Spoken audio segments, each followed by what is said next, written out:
What's going on, Orlando Magic fans? Welcome to the Six Man Show Postgame Live, presented by Rock'em. Man, that was disappointing. A night that was, at least in my own brain, very hyped up. The first in-season tournament game in Orlando Magic history does not go as planned as the Orlando Magic fall to the Brooklyn Nets, 124-104. Yeah, disappointing night, guys. Not gonna lie, I did not expect this. I had very high expectations, very high hopes for this team. Forget the in-season tournament part. I mean, just for the fact that we had 2 days rest, playing against Brooklyn, a team that I think we are better than. At least I feel like we're better than. But obviously tonight we were not even close. You know, they were 20 points better than us, and in a lot of ways, I think they deserve that win, that margin especially. First off, Ty on Mr. TV. Coming in hot, as he so often does. He says, hit the like, here to cry. Bro, these super chats getting wild over here. What is going on? Thank you, Ty, for that super chat. Appreciate that. But he's right. Hit that like button, please. I've said it once. I say it a million times. Please don't take the Orlando Magic's performance out on us. We had nothing to do with it. We're just here to talk about it. So, yeah, feel free to hit that like button. Always appreciate that. Yeah, so tonight, guys, Six Man Show Postgame Live is presented by Rock'em. Rock'em is the world's largest sock store, and they are located in Central Florida, in Orlando. We love Rock'em, and they love the Orlando Magic. And so we're super pumped to be partnering with them this season. Rock'em.com is a great place to get socks and underwear of your favorite teams, NFL, NHL, of course, the Orlando Magic, as well as college teams too, UCF, FSU, Iowa State, whatever floats your boat. And then, of course, non-sports things as well. They have all kinds of fun holiday-themed socks and underwear, pop culture references, those kinds of things, Nickelodeon, Disney, Pixar, all that good stuff. But yeah, Rock'em is a great place to shop, whether it's for you or for this holiday season, gifts for people you love. And when you do shop, you can use the code MAGIC20 to get 20% off your order online at Rock'em.com. Big shout out to Rock'em. All right, chat. Want to hear from you. I'm going to share, obviously, my thoughts on this in a little bit, but I always want to start with you because I'm just kind of deflated. I'll be honest. Again, some nights, you expect a loss maybe, or some nights you just don't play well, or some nights, especially me, I rarely go into a game with high expectations. And I had high expectations for this game, and obviously was not met. Our friend, co-host of the Six Man Show, Luke Sylvia, says, got to get that dub tomorrow. Yeah. We'll talk about tomorrow later, but Chicago's not playing well.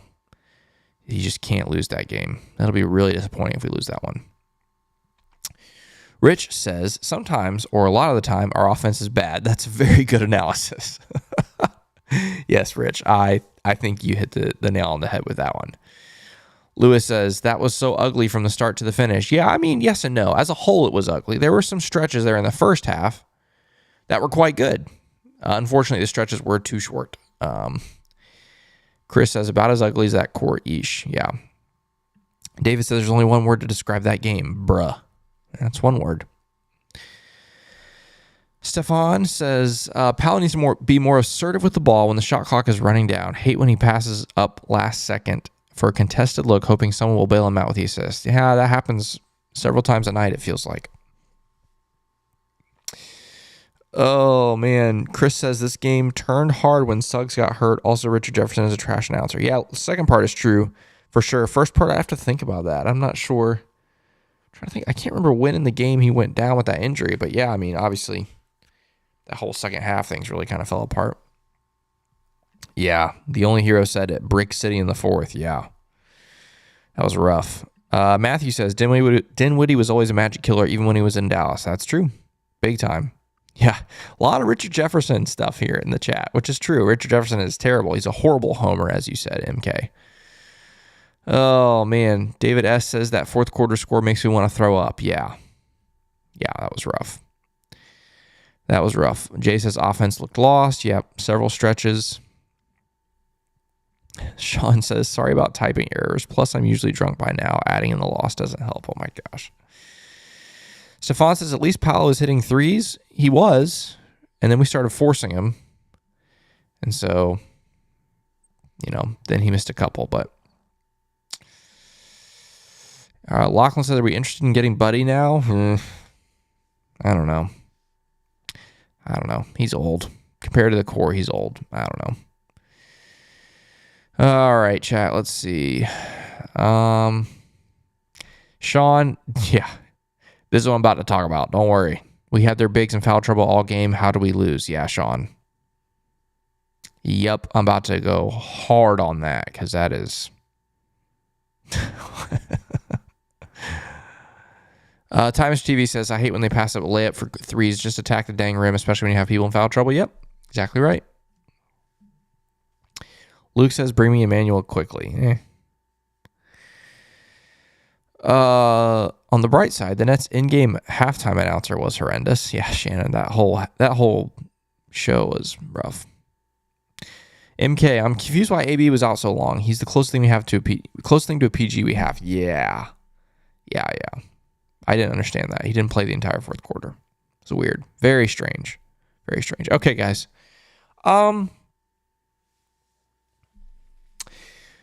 So, oh gosh, man, I hate this. I really, like I said, had really high hopes for, in general, the Magic in the in-season tournament, and therefore in this game. I really think that the Magic can be better than the Nets, especially with 2 days rest. Oh man.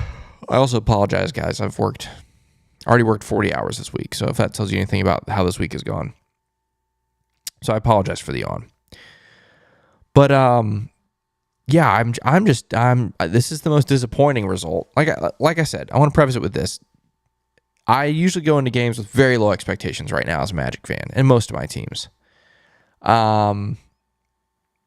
But tonight I had very high expectations, and I think that's why I'm so down, especially because how the second half went. Like, if we were off the whole game and you lose by this much just because you can't keep up, that's one thing. But the first half, obviously, in the first quarter, Nets get out to an early 13, 14-point lead, whatever. And then the Magic find a way to come back in basically the end of the first and beginning of the second quarter. They get the lead in the second quarter. They allow another run by the Nets, and then the Magic take on another run and get that Franz heave. Well, that was at the end of the first quarter. Sorry, the Franz heave at the end of the first quarter to make it a 9-point game. Then they go on the run in the second quarter to take the lead and have the lead going into half. And so you're like, at that point, at least me, I'm like like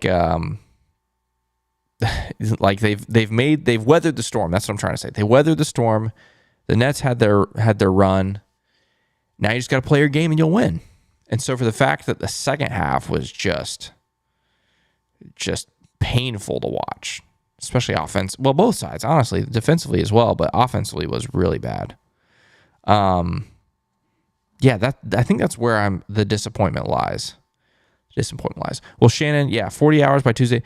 My work week starts on Sunday, so it's 40 hours over 3 days instead of 2. But still, it's been a long week. But anyway, what I was saying was, again, I felt like we weathered the storm, and then it was just like, okay, second half, you just play your game and you're gonna win. I really felt like that after the first half, and so to come out there and just, yeah, nothing looked good either side of the ball. Soul Train, this is a good point. He says, I'm disappointed because Cam Thomas didn't even play for the Nets and we lost like that. Yeah, exactly. I know we're losing Wendell and Gary and Markelle. I get that. That's important. But especially, I think we should beat the Nets without Cam Thomas, with the people that we have. And we certainly shouldn't lose by 20. You lose by the Nets, lose to the Nets by a close margin, whatever. That's basketball. That's the NBA. It happens. It can happen to anybody. But to lose by 20 in the second half, remember, we had the lead, a 1-point lead at the end of the first half. Am I right on that? We had the lead. It was 1 point, right? Let me see. Yeah, we had a 1-point lead. No, we had a 3-point lead. We had a 3-point lead. So you lose the second half by 23. Woof. Let me see what that was. Oh, yeah, 31-26 and then 36-18 were the third and fourth quarters, respectively. So, yeah, you lose 67 to 36 plus 8. Yeah, 44. Okay. Yeah, that's rough.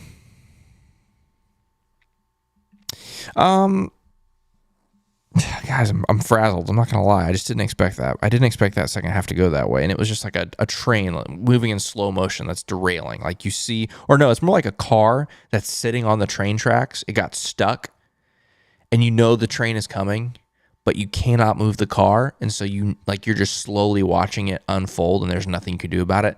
That's kind of what that whole second half felt like. Just felt so helpless. Oh, man. Blake says, I thought Jalen dislocated his shoulder. I did too. I was really worried about that. You know, the way he landed and like his arm was like this, and then I don't remember who it was, Dinwiddie or somebody came across and landed on him. I was afraid. Yeah, I thought for sure the guy landed right on his shoulder.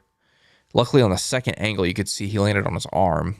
But obviously, he was okay to come back in the game. And not only did he come back in the game, just a couple possessions after he came back in the game, he tried to do that throwdown over, I don't remember who, one of the big guys for Brooklyn, which would have been maybe the dunk of the season already. That certainly would have been the Jam Hot Chicken Jam of the week. I'll tell you that. That's for sure. Yeah, I let's go ahead and talk about some of the things that just absolutely frustrated me. Things you guys have already talked about. The fact that first it was Nick Claxton gets in foul trouble. 4 fouls in the first half. And he's in the game early in the third quarter. He played like 8 minutes in the third quarter, something like that. How many times did the Orlando Magic drive into Nick Claxton in the third quarter? I think it might be 0, maybe 1. What is that? Like that was just baffling to me. Makes no sense. I know the Nets are an okay team. They're a fine team. I had them in the play-in my preseason predictions. I think they're a fine team. And if Nick Claxton is taken out of the game, they have other guys. They have. I'll put it this way: even if Claxton is out of the game and Sharp is out of the game, they could play small and they could still probably beat you. But why wouldn't you try? Why wouldn't you try to get Nick Claxton in? I mean, he's already in foul trouble. Why not try to get him out of the game, or at least give him his 5th foul in the third quarter? Do something. That to me, I mean that's it's on everybody, but ultimately it's on Coach Mosley. To me, like if you want your guys to attack somebody, you tell your guys to do that. And the fact they didn't for an entire, basically half. They started to get to the rim a little bit in the fourth quarter, but it was too little too late when they started. So that's part one. Like, try to get their best big man in foul trouble. But part two is that's when our offense is at its best. Is when guys are getting to the rim and getting into the paint. And for much of that third quarter, it wasn't even a part of like anyone's plan. I know we shot the ball well in the first half from 3, and unfortunately, the team fell in love with the 3 ball too much, to where they're taking threes that are outside of the offense instead of taking threes that are in the flow of the offense, which is rough. And the fact that it happens for such long stretches, that's what's concerning to me. That's what's, I should say, frustrating to me. That's frustrating to me. I just don't understand it. If it happens 2-3 possessions in a row, whatever. But it's the job of the coach, the job of the leaders on the team, the veterans, all the guys that are talking about accountability. It's their job to be like, yo, this is not our offense. Snap out of it. Cameron says, how many points did we give Nets from turnovers? 20 plus for sure. And you know what? We're going to go through the box score. Actually, let's just do it now. Let's go through the box score now. We'll go through the box score, and now we'll get to that number when we get to the team stats. Oops, let me pull up yeah, that's the right one. Here we go. Box score. All right. Yeah, Franz with 21, 8 and 5. Very efficient night for Franz. His last 2 threes, though, were heaves in the second half, maybe both in the fourth quarter, that were not good shots. But up until that, very efficient night for Franz. I think he was 3 of 4 were 3 of 5 in the first half. And Paolo was 3 of 4 in the first half as well. Great night for Franz. Paolo, yeah, he shot the 3 ball really well in the first half, but he didn't offensively actually shot inside the 3-point arc pretty poorly in the first half. And that continued in the second half as well. He finished at 6 of 15, but 4 of 7 from 3. Obviously, you can't get mad at that. 3 of 6 from the free throw line. You want to see him hit at least one more. 6 boards, 3 assists, 2 steals, 1 block. This is good, though. This is so surprising. Man, golly. Look at this. Like, we lose by 20, even though Paolo and Franz combined for 2 turnovers. Man, that's when you know, that is when you know typical Magic basketball is not happening. You know? Like, the fact that those 2 combined for 2 turnovers typically is a serious recipe for success. You combine for 2 turnovers and you lose by 20. That's so strange. First, got to interrupt. Meh says, meanwhile, Thunder and Spurs are playing on national TV. Barf. First off, Meh, thank you for the super chat. Very appreciative. Yeah, Jonathan and I talked about this on playback. If you weren't part of our playback broadcast tonight, honestly, there were 4 games. Well, the Magic game ended up not being a single-digit game. At halftime, or maybe it was in the third quarter, whenever I brought this up, there were 4 games that were similar start time as that Oklahoma City San Antonio game. 4 in-season tournament games that were all one-possession game. It was our game. It was the Hornets Heat, Pistons Hawks, and, Pacers Sixers. All 4 of them were single-digit games. And meanwhile, OKC San Antonio was like a 25-point game. And it was just kind of like, that's what you get. That's what you get, TNT, for playing silly games. And also, Wemby and Chet didn't even play well. I checked at the end of the third quarter, and they were both in single digits. Like, it's gross. Gross. Anyway, Chris says, also, Isaac should have been in the game at the end because they were exploding. I think they were... they were exploding. I think... I know what you're trying to say. Exploiting. That's what you're trying to say. They were exploiting Goga. Yeah, I don't understand why especially when we needed offense, why is Mo Wagner not in the game? I don't understand that. The Jonathan Isaac thing is interesting, though, because we play tomorrow. He only played 12 minutes tonight. Does that mean we're going to see Jonathan Isaac on a back-to-back? I don't know, folks. That would be madness. The internet would explode if Jonathan Isaac played on a back-to-back. I'm just saying. Only played 12 minutes tonight after playing 16 and 17 in his last 2 games. But tonight he gets 12. So we'll see. That's a big question for tomorrow. Let's see what else here. I'm just trying to play catch up on the chat before we finish out the rest of this box score. Having a back-to-back and playing 35-plus minutes is wild, by the way. Yeah, he's referring to Franz and Paolo. Yeah, again, something else I mentioned on the playback. The fact that our starters were in this game for those last 4 minutes or so, baffling to me. On the one hand, I understand it's an in-season tournament game, and the point differential matters. But on the other hand, you play a back-to-back, and you're playing in Chicago tomorrow, a game that not only matters for the standings, but really matters for the psyche of this team, if you ask me. Like, this felt like a pretty deflating loss, and you go to Chicago, a team that is reeling, by the way. They are a mess in Chicago. And so if you go there and lose tomorrow, that's not good. And so, yeah, the fact that you're playing your key guys 35 minutes, first night of a back-to-back, and they're playing meaningless minutes at the end of the game, I didn't understand that at all. Oh, man. Let's see. Yeah, Blake, Jingles gave us a lift. Absolutely. Except, hold off on Joe Ingles. I'm going to talk about Joe Ingles in a second. All right, let's take a look at the rest of this box score. I'm getting sidetracked. Franz, Paolo, we talked about them. Goga was Goga. I mean, 14 points. He cleaned up a lot of stuff at the rim, and he was 6 of 7 from the field. I mean, as far as finishing at the rim tonight, this is probably Goga's best game. He's had some nights where he's had some struggles at the rim. Jalen, Obviously cooled off big time from his last 2 games, both from 2 and from 3. And a pretty, relatively for Jalen standards, empty box score. Only 2 steals and a block, and 3 turnovers as well. Not Jalen's best. This is interesting, though. A mile away from everyone else in plus minus, a minus 27. Interesting.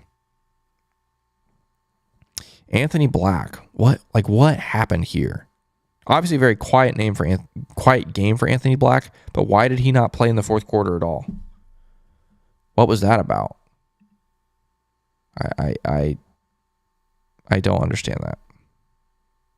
Very, very confusing night for rotations. Again, I know it's the first night of back-to-back, but it just didn't make a whole lot of sense. All right, here we are. Joe Ingles. 4 of 4 from the field, 3 of 3 from 3.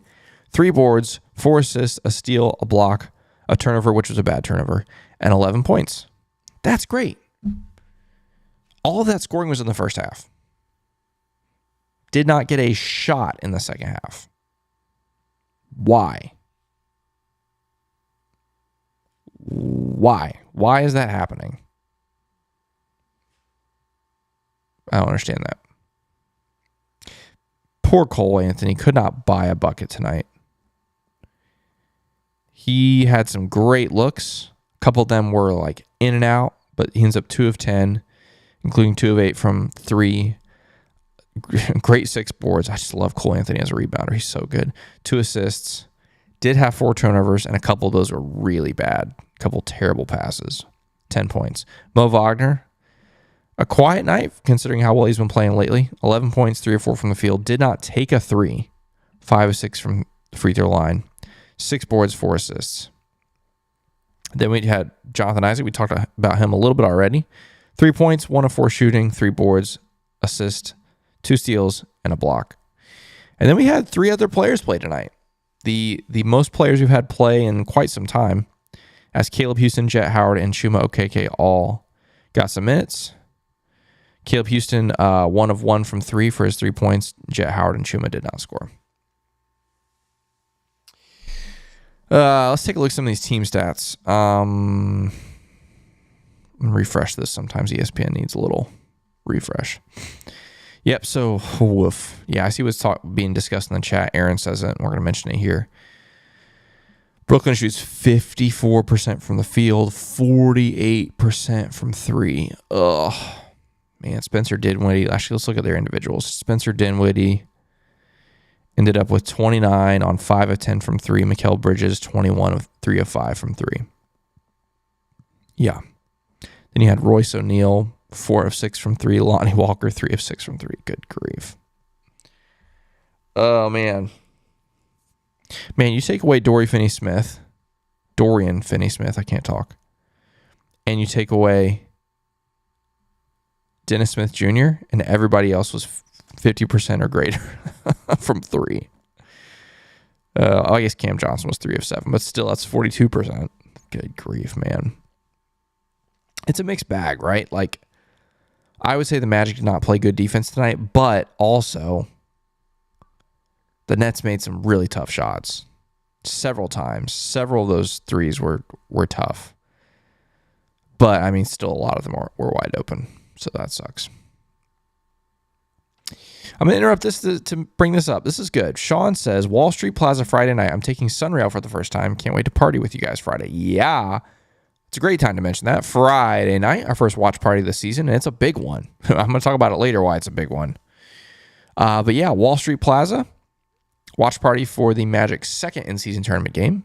This one will be in Chicago against the Bulls. It's going to be a great time if you came out to our NBA Draft Lottery watch party, which was truly insane, by the way. Same spot as that. Hopefully the same vibes. Should be a good time. Sean, definitely pumped. I, unfortunately, will not be able to be there, but our, obviously, hosted six-man show, Jonathan Osborne, will be there, as well as some other people. So, yeah, it'll be a good time. Definitely looking forward to it. It'll be fun.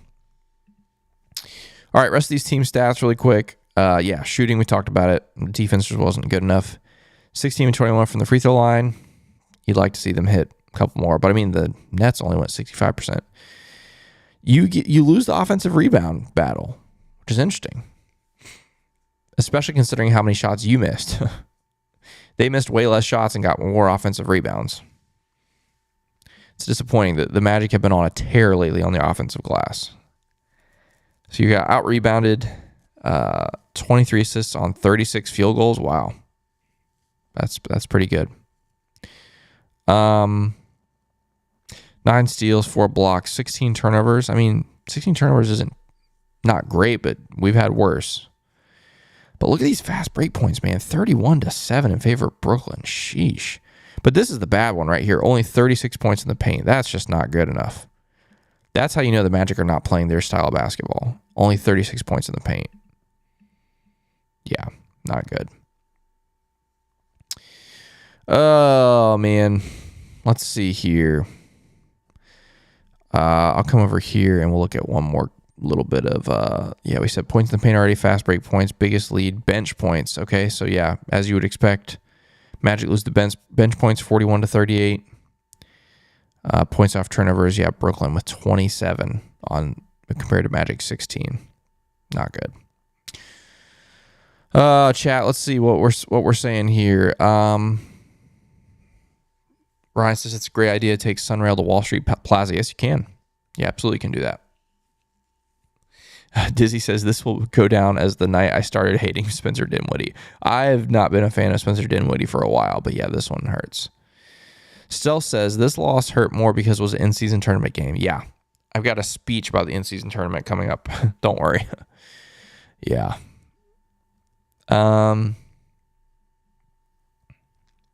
Yeah. Let's take a look at the other scores around the NBA, especially because it is a in-season tournament night. The games that are finished, the Heat unfortunately did finish with a win over the Hornets.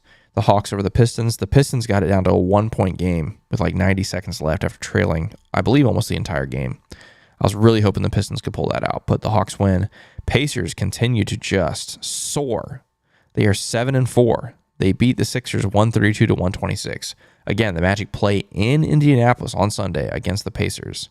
That is going to be very interesting because if you let the Brooklyn Nets score 31 fast break points and let them get a lot of open threes, what are the Pacers going to do to you if you play like this tonight? Like you did tonight, you play like that on Sunday. What are the Pacers going to do to you? They're going to drop 150 on you. We got to be locked in on Sunday night. And then the comedic one, the Thunder beat the Spurs 123-87 on TNT. That's what you get, TNT. And let's take a look at how this box score ended. I already know, but look at this: 8 points for Victor Wembanyama. He did have 14 boards. 2 blocks, 5 turnovers.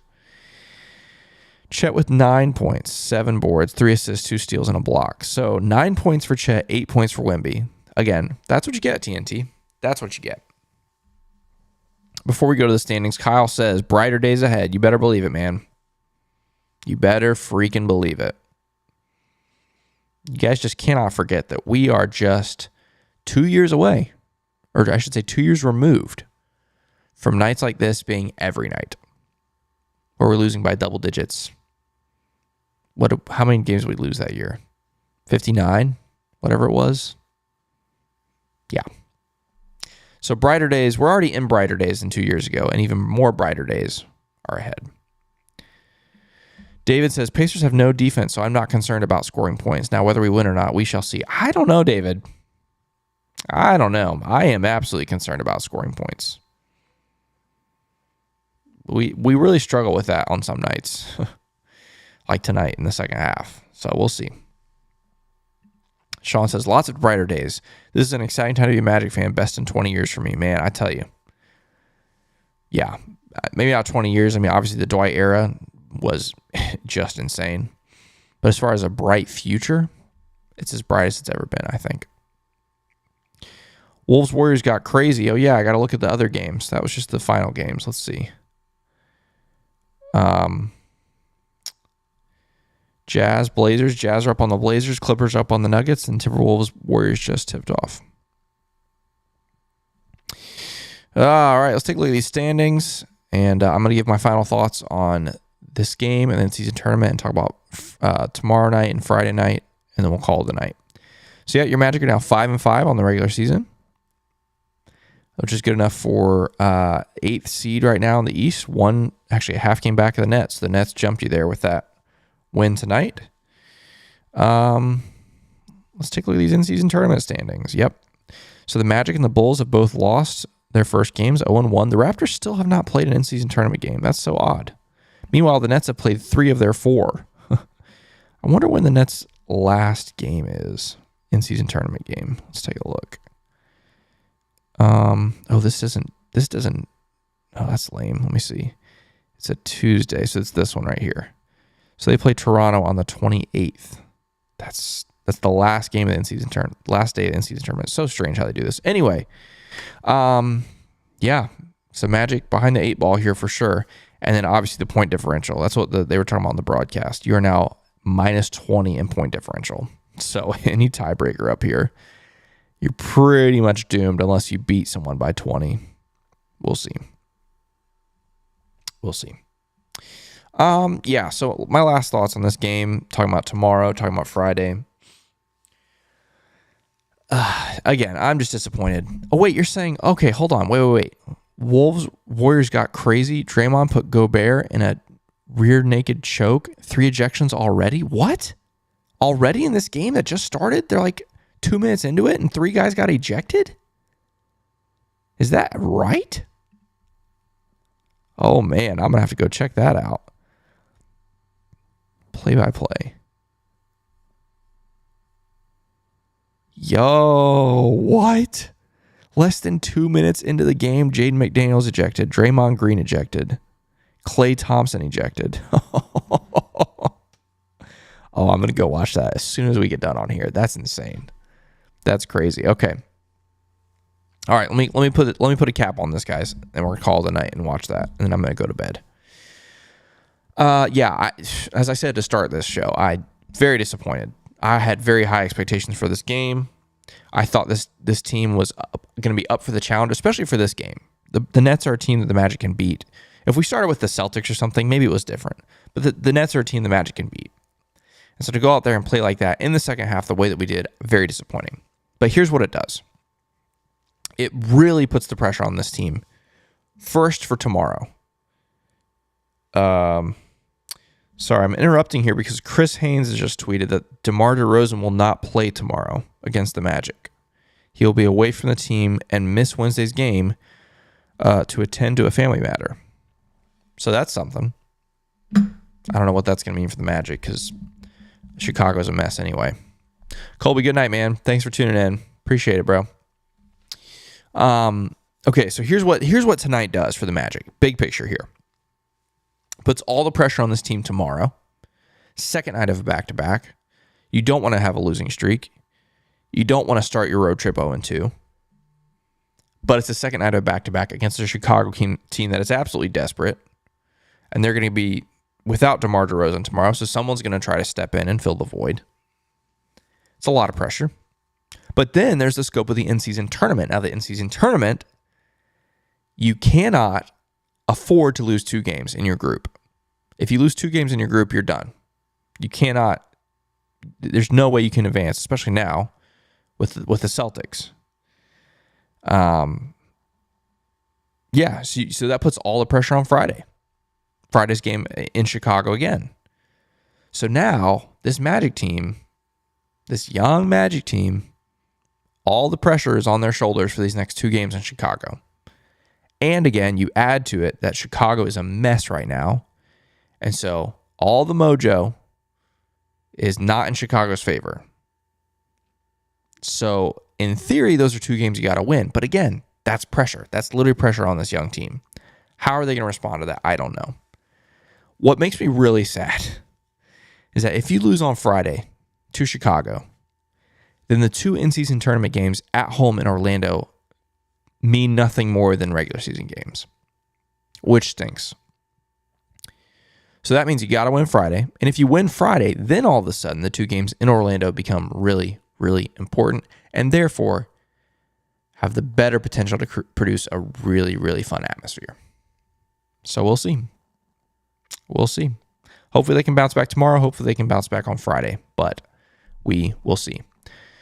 Speaking of tomorrow, you can find me right back here tomorrow night after the Orlando Magic take on the Chicago Bulls in Chicago. A regular season game, not in-season tournament game. Hopefully they can bounce back. Hopefully they can beat the Bulls. We owned the Bulls last year. Would love to see them do that again. It's at 8 o'clock Eastern tip-off time on Bally Sports Florida. And then join me right here after the game. Have a great day tomorrow, everybody. But until then, let's go Magic.